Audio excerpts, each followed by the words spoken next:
We all have our fingers crossed, want this season to go seamlessly, 82 games, 32 teams. What is your biggest challenge from your desk? So it's interesting because that was a question we got a question the other day, the commissioner and I, in a meeting we did, and it was, putting COVID aside, what is your biggest challenge?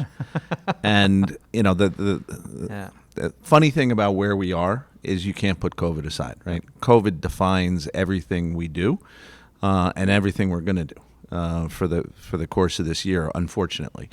We are very pleased and happy we've been able to do as well as we've done, both completing the 1920 season and completing the truncated 2021 season.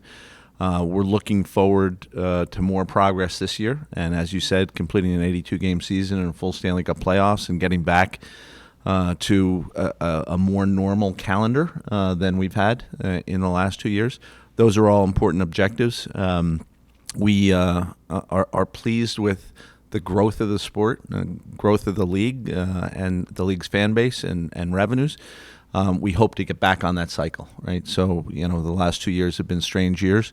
This year, we're hoping that most, if not all, of our teams will have full buildings, fans in the stands, passion around the game, and we can get right back on the cycle we were on, which is growth. So just out of that, a couple of questions. First of all, specific to Canada, what are you expecting in terms of building capacities? So currently, we understand there'll be reduced capacity in Vancouver. There'll be reduced capacity in Quebec to start off the season. We don't know where we are going to be in Ontario yet. Ottawa and Toronto are both hoping for more guidance on that in the coming days and weeks. And in Alberta, there won't be any capacity restrictions, and Manitoba, no capacity restrictions. So pretty much full buildings, certainly different than where we were last year in our Canadian cities.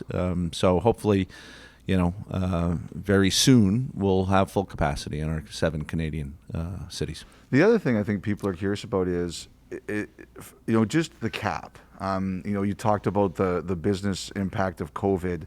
How long are you expecting either a flat cap or just $1 million raise per year? So I think we move, at least our current projections on revenue, move us into kind of $1 million raise a year starting next year. So I do expect that will kick in.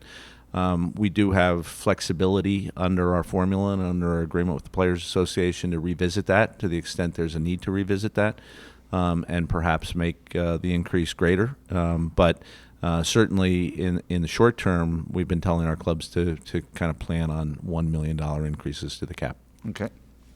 Olympics. That's a huge one, obviously. As I look around the landscape, am I characterizing this correctly? I don't get the sense that NHL owners or the NHL or Donald Fehr at the PA are thrilled about any of this, but the players are. Would it be safe to characterize that the players are the only ones that are enthused about the idea? I think once you clarify that and use enthused, that's probably true. I do think, look, the bottom line is when we negotiated this with the Players Association in the summer of 2020, we knew it was important to the players, and that's in part why we agreed to it. At the end of the day, as we played out the negotiation this summer with the IIHF, one of the huge issues was who's assuming the risk of COVID. And the fact that the players kind of stepped to the plate and really assumed a large portion of that risk themselves tells you how much and how important it is to them. So I totally respect that. They love competing for their countries and winning medals for their countries. And so I totally respect the importance that this is for the players. It's been demonstrated by what we're dealing with, so we support it. I mean, it's best on best competition on the Olympic stage. You got to look at the positives. The positives are there'll be more people watching our game than typically watch our game, and maybe that translates to the growth I was talking about. So we're trying to focus on the positives of Olympic participation and not as much on the negatives. Is there a deadline for when the NHL would have to say and the players would have to say we can't go? Is there a commitment to this? So the commitment that the IIHF made to us going way back to the meeting we had with Renee Fizell at the Stanley Cup Final is they understand that we have to be flexible. We have to have the ability to pull out if circumstances warrant us pulling out. And so, our discussions and our agreement with them contemplates our ability to pull out at any time. There are different financial consequences associated with pulling out late as opposed to, sometime this fall. And so that's recognized in the agreement where there's an assumption of costs associated with a late withdrawal. But I certainly hope that we're not in a position where we're making that decision in January or February. If there's a decision to be made, hopefully that comes sooner than then. Okay. Unvaccinated players. The numbers you expect revolve around. So we get projections from the clubs on a frequent basis. One of the last gating factors was what our protocols were going to look like, and we got that out in early. I think we got the final protocols out in early September to our clubs, and I think that was a motivating factor for a number of players who are now in the process of getting vaccinated. We do expect by the start of the regular season, the opening day of the regular season, that the number of NHL players who aren't fully vaccinated will be a very low number, less than 15, maybe even less than 10. So, we're a very high subscription rate on vaccination in the NHL community. I think we're about 98, 99%, which we're pleased about. So in the COVID protocol and agreement, there was something that said that there could be a choice to pursue a travel exemption with the Canadian government. I think it's by Friday. If a player is unvaccinated, will there be a chance to get a travel exemption, or are they going to be on their own? So I think the commitment we made in the protocol was to sit down with the Players Association by Friday and talk about whether there's a need to go to the Canadian government to seek an exemption. That would be a process. It's not as simple as picking up the phone, making a call, and trying to get a travel exemption. That our prior experience in the exemptions, the national interest exemptions we got from the Canadian authorities, where it's a multi-week, maybe even sometimes multi-month process to get those types of approvals. So that's one of the things we'll have to discuss with the Players Association as to whether at this point in time, given the numbers that I just expressed, whether it's something we want to pursue, and it may not be. I've got a couple situations I want to ask you about. Evander Kane, he's actually doing an interview that's going to be released today with Linda Cohen at ESPN. The investigation into whether or not he bet on hockey or bet on games, where does that stand? So it's ongoing. I understand that most of the legwork behind that investigation has been done. Most of the interviews have been completed.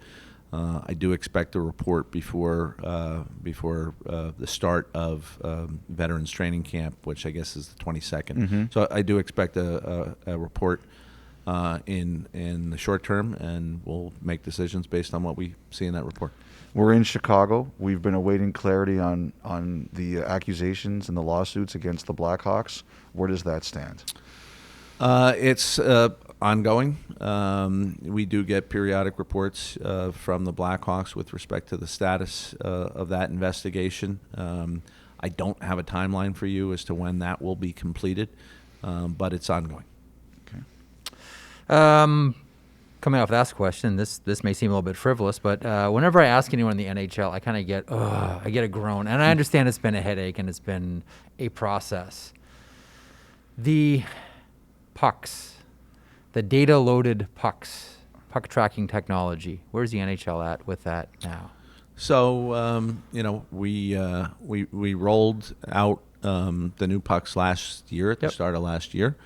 And we got some concerns from some players that they weren't performing the same as our traditional puck. So, we listen to our players. We take it back. We went through a fairly rigorous process throughout the course of last season and during the off season, including with current players in terms of testing that puck. And we do expect to be able to use that puck even for our preseason. We're actually going to utilize it in preseason games as well this year. We think we have it down. We hope we have it down. So hopefully it won't be anything that's newsworthy this year. Gambling. How much of a windfall? Who have you bet on to win the Stanley Cup this year, Bill? I have not placed any bets on hockey, nor will I. How much of a windfall has it been? It's been a new category that obviously was not available to our clubs in the league prior. I think we're taking a measured approach with respect to how aggressive we get in that category and how aggressive we let the clubs get. I think we'll continue a kind of a deliberate approach. We're learning more every day. We think ultimately it is a way to engage with more fans, and I think it's proven to be that to this point. So, and it's been a source of revenue generation for sure, but it's not, it's not probably what you read about. It's more incremental than, it's not the main part of most teams' budgets. I'll say that. Long term, a lot of people look at this and say, there's gambling money is everywhere now. It's everywhere. Sponsor. And when I look at sports too, like I look at the NHL and I'll say there's three things. There's the event, the games. There's the conversation around it, and then there's the interaction. And a big part of that interaction is gambling. And it does seem that all roads are leading to gambling being a huge windfall for everybody at almost every level. When you project, outside of this year, 3 years, 5 years, 7 years, whatever, how do you see it in part of the hockey landscape? I think it's a fair question. I don't see it as a huge revenue driver in the short to medium term. But that could change. Your all your premises I agree with, right? So I do believe that you'll continue to see its presence around professional sports to grow. And that will obviously generate revenue for us, for the players, all of which is good. I just don't, it's not the main engine of what we're trying to drive, at least now. To Jeff's point, it's what COVID has done, I think, is forced everybody in life to consider things that maybe they wouldn't have done before. In addition to gambling, there's the jersey ads, there's the helmet ads. How much of the NHL is going to be different because of what we've gone through as a society in the last 2 years? So I think I totally accept and agree with, again, the premise of the question, which is the pandemic certainly has forced us or certainly allowed us to think outside the box in ways that probably weren't imminent prior to the pandemic, right? So, if you had asked me when I saw jersey advertising to be on the horizon, if you asked me that 2 years ago, I'd have a different answer than obviously is playing out currently. And I think that's good. It's evolution, it's progress.